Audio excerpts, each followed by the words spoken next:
Alrighty, welcome back, everyone. We just talked about a little bit about, a little bit about the Ohio State formula and which teams might have that going into 2025. Very, very tough thing to replicate what Ohio State did this year, but definitely a lot of teams that are gearing up for that type of run in 2025. But let's get into my final thoughts of the 12-team CFP. I think there's a lot of great things about it, and Anthony talked about one of the things that I don't necessarily love is the size of this thing. I think we kind of proved this year that maybe 12 teams is a little bit too aggressive, and I think there's some things that you could tweak about that. Let's be totally honest, they're not moving backwards, so we're not going back to 8. We're going forward to at least 14, maybe 16 in the next couple of years. So that'll be an interesting thing to watch, but even regardless of what the size of this thing is, whatever kind of goes into that part of it, I think there's some really special things about it, and I think there's some things that we can pull from and continue to build on as we move forward with this 12-team playoff, because there's some great things about this. Throughout this season, it's been a very, very interesting season, partly because of the 12-team, partly because of the million other things that have kind of evened the scales in the college football world, but this obviously played a part in this season, and one of the biggest things, and one of my favorite things about this season was just kind of the spread of the regular season. It was the looking around of the college football slate and seeing, Georgia, Tennessee on the top of it and saying that's going to be an incredible game. And then looking down the list and seeing SMU play Pitt or seeing Arizona State play Texas Tech and saying that's going to be an awesome game. That's going to have tons of implications as well is a great thing for college football. When you talk about college football, there's so much emphasis on the Georgias and the Texas and the Ohio State Bamas of the world that we kind of forget what makes this sport special, which is just all the different teams all around the country playing in different ways, having different identities, playing with different kind of connections, and it'll be really interesting to watch what happens going forward. Obviously, the SEC and the Big Ten might be playing a little bit higher level of football than what is played in the ACC, what is played in the Big 12, and especially what is played in the Group of 5 levels. There's almost no argument for that, but the reality is, when you get to see, SMU play football one week, and then you get to see Georgia play the next week, and then you get to see Texas Tech play, and then you get to see someone like Wisconsin play a big-time game against Oregon, you have the ability to really enjoy all the teams in the sport, which is always what we want. We have so much emphasis on the big boys of the sport that we kind of forget what the special parts of college football are, which are teams like SMU that find their way into a big-time conference, find their way into a CFP in their very first year in that conference, and kind of steal the country's heart. So overall, the 12-team playoff, obviously, I don't know if there's necessarily 12 teams that are CFP worthy every single year, but it is really cool to see a team like SMU be able to fight for a CFP spot, see a team like Arizona State be able to really fight for a CFP spot, because neither of those teams would have been in the conversation, especially for a 4-team, but even for an 8-team, it would have been really tough for either of those teams to find their way in. So it would have been a battle, and it would have been a very interesting thing to watch. But I think we got to appreciate, not all this emphasis on just what's going to happen in the SEC, what's going to happen in the Big Ten. What's going to happen all over the place was a huge, huge point of emphasis in this season, and it's the way college football should be.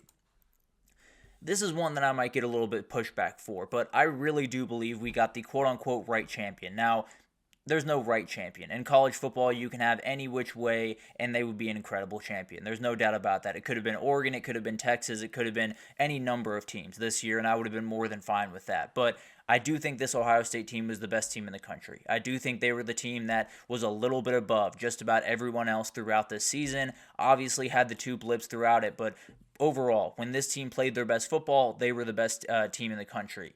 That Michigan game is one that we can talk about, and we actually will talk about at the end of this, where maybe it should have mattered a little bit more, at least in terms of the CFP, and we'll talk about why maybe the CFP isn't all that matters in the sport, but overall, I do think we got the quote-unquote right champion. I do think we got the best team in the country winning the national championship, and I fully understand the upset of, the Michigan game not meaning quite as much, and the Michigan game not being this massive thing that buried the Ohio State season, but I do think it's cool to see a team, find their footing in the CFP, play 4 games that are about as good as you're going to see in the next couple of years, and win a national title. Maybe it's not, the perfect way to go about business, and it does kind of take away from some of those regular season games, but overall, I do think when you look at this Ohio State team, it's hard to deny that that's the best team in college football this year, and it's going to be special to watch what they can do in 2025, but I was more than happy that they got a chance to kind of right their wrong against Michigan and go on this incredible run, because I come out of this season thinking the best team won the national title, which is the most important thing. And then you got the home game energy. This was absolutely special. There's no two ways about that. You looked across all the 4 venues, whether it was Austin or obviously State College, obviously Columbus. it was incredible to watch these atmospheres go at it. And it was really interesting to hear some of the storylines going into it. Tennessee was going to take over the shoe. It was going to be the Tennessee takeover, and it was going to be a nightmare for Ohio State to deal with. Didn't necessarily end up being that aggressive, but Tennessee fans did get out and storm for that game, and it was really, really cool to watch that unfold. And the reality is, when you talk about college football, home field atmospheres are what is special. It's what sets this sport apart from just about every other sport in the country other than maybe European soccer. If we're being totally honest, these are special atmospheres. The best in the at least American sports world, and definitely some of the best in the entire world. So you look forward, you got to lean into that. You got to utilize that. I understand that there's a little bit of a problem with maybe it leans a little bit too much in one team's direction. Maybe Penn State had too much of an advantage over an SMU that would have had a better shot in a neutral site, and I totally get that. But at the end of the day, you got to be able to utilize home atmospheres in a postseason. You have postseasons all across sports that utilize this, and they don't have nearly the home atmospheres that college football has. So I would utilize this a little bit more going forward. Probably won't happen until you get to 12 or 14 team playoff, but overall, I do think it's going to be an interesting thing to watch, and I do think it's a thing that it makes college football what it is. You got to utilize it in the postseason, maybe a little bit more often, but it was incredible to watch it this time around. The cons are the scheduling. This 12-team playoff created a world where the national championship didn't necessarily feel like a national championship day. And now I was very excited about it. I'm not necessarily saying I wasn't. I was incredibly excited about that game, and I was counting down the days till that game. Not everyone was. There was a lot of sentiment on Twitter or on other social media apps that it was a little bit too late, and a lot of the energy had been taken out by the NFL divisional round. There was a lot of things that need to be fixed about this. Probably the cleanest way to do this is move the season up 1 week into the week 0 slot, play some games on that Army-Navy Saturday after that game, not during that game. Please, not during that game. Let that be standalone. But overall, it's going to be really tough. It's going to be a really interesting thing to watch. You're probably going to have to add a bye week at some point because it's just insane that they're playing this with one bye week. So overall, there's a number of things that need to get fixed. I think it's going to be surprising if it gets fixed this year just because of all the different things that would have to change very quickly, but definitely some tweaks coming in 2026, and it's got to be in part because of the schedule. There's a lot of different things they have to figure out, and a lot of different things that if they just tweak a couple of little things, it could be incredibly, incredibly good. But overall, let's look at these comments from Anthony real quick because I got a little bit lost in what I was saying, but yeah, so I agree with you, Anthony, and that's actually the next thing we'll talk about. So we'll go over to that is the formatting issues of this thing, where you did have two teams at the end of the year in Penn State and Texas, where you pretty much knew they were better teams than Boise State and Arizona State, and that actually played out in the second round. So it is something that I would have given them the bye. I would have put Boise State and Arizona State in the first round playing. I believe Boise State would have played Indiana. I believe Arizona State would have played Ohio State? No, Notre Dame, if I'm not mistaken. So there would have been some really incredible games. And I think you look at the formatting issues, you fix that one thing, I think you have incredible, incredible games to start this thing off. The big kind of beef with the first round games were tons of blowouts, where teams kind of overmatched against some really incredible teams that were also playing at home. So it created for kind of some blowouts here and there, and not necessarily the first round that we all wanted. I think you look forward and say, if you cut out those auto buys, you're going to have a really incredible format that pretty much every single round is going to give you at least a couple of games that are going to be down to the wire. I think